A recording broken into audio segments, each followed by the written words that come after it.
Hello à tous, ici Sixtine de Même Pas Cap.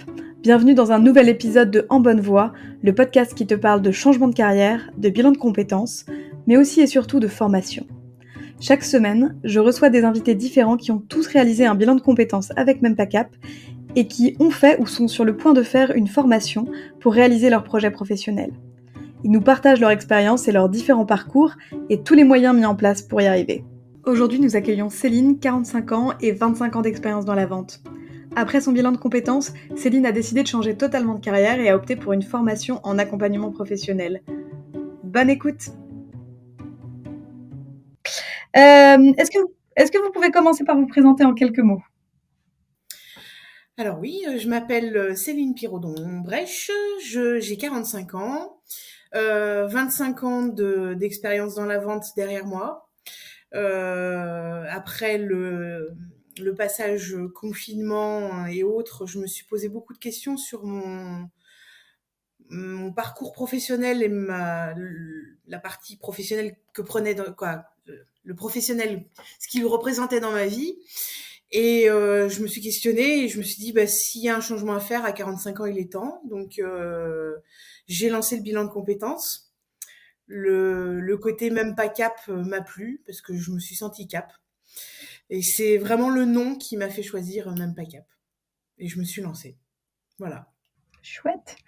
C'est quoi votre situation professionnelle actuellement?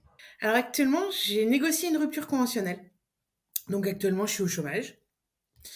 Parce que je pensais pouvoir mener de front la formation et le travail, et je me rends vraiment compte que ça n'aurait pas été possible. Donc j'ai réussi à négocier une rupture conventionnelle pour prendre le temps de choisir la bonne formation, de me former et puis d'y consacrer tout mon temps. D'accord, ça marche. Est-ce que vous pouvez nous parler un petit peu de votre expérience du bilan de compétences chez Même Pas Cap? Alors, mon expérience, elle est ultra positive. J'ai rencontré des gens, rencontrer, bien sûr, c'est tout en virtuel, mais une énergie positive communicante, des gens formidables. Aussi bien dans la demi-heure d'essai j'étais avec Johan, qui est boostant et dynamique. Et après, par rapport à mes horaires, puisque j'ai fait mon bilan de compétences pendant que je travaillais, il y avait que Sylvie qui était disponible pour moi et j'ai pas perdu aux chances du tout. Sylvie, elle est très professionnelle, très dynamique. Elle vous insuffle un vent d'énergie qui vous transporte. Voilà. Ça a été long et court à la fois. Long parce que beaucoup de travail sur soi, une introspection, des questionnements, euh, pas forcément agréable des fois. Et puis très court parce que quand ça se finit, on se dit mince, c'est déjà fini. Je vais plus avoir mes petits rendez-vous quotidiens qui faisaient du bien. Et là, on est lâché et on saute sans filet. Et voilà, mais que du positif, honnêtement, que du positif. Chouette, ça fait plaisir à entendre. Et c'est quoi du coup le projet professionnel que vous avez choisi et identifié à l'issue du bilan? C'est là que ça devient intéressant. C'est qu'en fait, moi, j'ai terminé la conclusion de mon bilan de compétences en disant, Sylvie, comment on dit un coach? Coach. Et voilà. Donc, j'ai sauté le pas. Donc, je suis en train de suivre une formation pour être consultante en accompagnement professionnel. Voilà. Et essayer de rejoindre des équipes comme les vôtres qui donnent vraiment envie d'en faire partie. Alors pour information, on a déjà recruté des gens qui avaient fait le bilan chez nous, donc c'est pas de l'ordre de l'impossible. Mais je vous suis de très près et plus ça va, plus ça donne envie. Génial. Et du coup, est-ce que vous pouvez nous parler un peu de la formation? Comment vous l'avez choisie? Comment vous l'avez financée? Comment ça se passe? Alors, pour faire le choix d'une formation en accompagnement professionnel, c'est assez confus parce qu'il y en a énormément, qui coûtent très cher, qui sont très longues. Sylvie m'a un petit peu aidée en m'indiquant des choses. Moi, je me suis renseignée aussi de mon côté. J'avais pas forcément le temps, donc partir sur une formation d'un an me convenait pas. Ne serait-ce que pour se rendre compte de si effectivement c'était la bonne voie.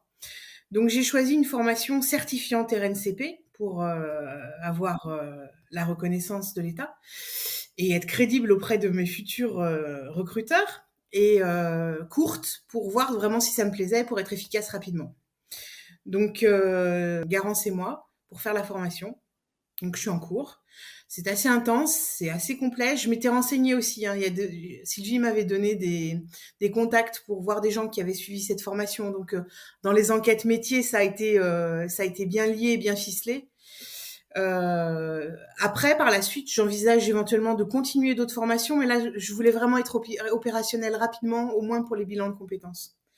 Donc, on sent qu'il y a du mouvement, qu'il faut être réactif, qu'il y a de la demande. Et je voulais quelque chose qui soit assez rapide et puis vraiment se rendre compte si ça me plaisait. Voilà. Comment je l'ai financé? Alors, il me restait un petit peu de mon CPF que le bilan de compétences n'avait pas tout mangé. J'ai pas voulu partir dans un dossier de transition pro parce que tout est allé très vite quand même. Donc ma rupture conventionnelle est arrivée très vite aussi. Donc j'ai saisi les opportunités qui m'ont été présentées et le reste que le CPF ne couvrait pas, je l'ai financé moi-même. Est-ce qu'il y a eu des choses particulières à mettre en place du coup en termes de planning, en termes d'organisation, d'organisation avec la vie perso pour reprendre les cours? Est-ce que c'est à temps plein, en distanciel? Alors, en termes d'organisation, ce que ça a changé? Oui, ça a changé pas mal de choses. Puisque la formation est courte, elle est assez intense. C'est vrai que la vie sociale, elle est un peu mise entre parenthèses pour le moment et la vie de personnel et de couple aussi, mais c'est pas grave. Mon entourage me soutient et me comprend, donc ils savent que je suis pas disponible avant mi-décembre. C'est comme ça. Ne sortant pas des RH, c'est vrai que je passe plus de temps que mes collègues que je vois à travers la formation. Alors, cette formation, elle est tout en distanciel, donc ça a un côté vraiment pratique. Moi, je suis à la campagne. Alors, je suis pas très loin de Lyon ou quoi, de grandes villes ou de choses comme ça, mais j'avais pas envie de passer du temps dans les transports pour me former. Donc, le côté distanciel, je gère un peu mon emploi du temps, mis à part les réunions et les cours en commun, en fait. Je suis un peu en autodidacte à ce niveau-là, je me gère. Donc ça va très bien, je suis tranquille chez moi, mon mari part au travail, je pars au travail aussi, et a priori ça se passe bien. C'est que le week-end où je suis encore dans le travail et plus lui, mais c'est pas grave, pour le moment on fait des sacrifices, ça va pas durer. D'accord, OK. Est-ce que vous êtes heureuse dans ce que vous faites et est-ce que vous recommanderiez, de reprendre une formation, après un bilan de compétences? Alors est-ce que je suis heureuse dans ce que je fais? Je pense que ça se voit. Ça me donne la pêche, ouais. Ça fait du bien de se redonner un nouvel objectif. Je pense qu'il faut foncer, oser, y aller et pas. Si on le fait pas, de toute façon, on a des regrets. Donc, au moins, je serai allée au bout de la démarche. Pour le moment, je regrette vraiment pas. C'est passionnant, c'est enrichissant, c'est valorisant et ça a un effet boostant. Et que, voilà, je regrette vraiment pas d'être partie avec vous pour me poser des bonnes questions.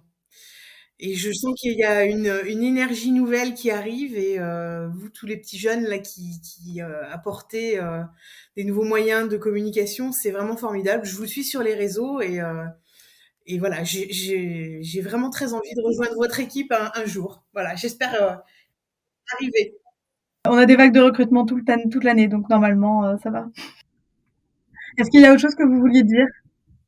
Quand j'ai choisi de faire mon bilan de compétences, il y avait plusieurs organismes. Quand on commence à taper bilan de compétences sur Internet, on est assailli de choses. Et c'est vrai que le nom même pas cap, ça m'a interpellée.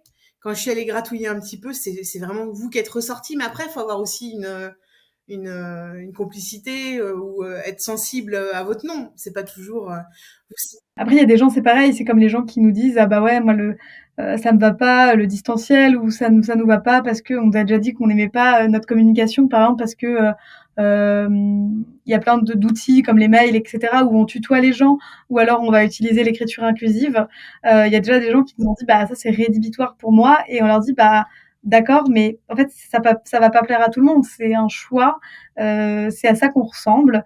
On ne dit pas qu'on prétend pas plaire à tout le monde, mais donc il y a pas de souci, il y a plein d'autres options qui existent avec d'autres organismes. Maintenant, nous, on est comme ça et on va pas changer, donc parce que ça nous ressemble. Et voilà. Mais moi, c'est ce qui m'a plu. Donc, vous voyez, on peut pas plaire à tout le monde, mais il y a des gens à qui on plaît. Exactement, tout à fait. Tout à fait. Merci Céline, merci à tous pour votre écoute et à très bientôt avec un nouveau parcours à découvrir dans En Bonne Voie.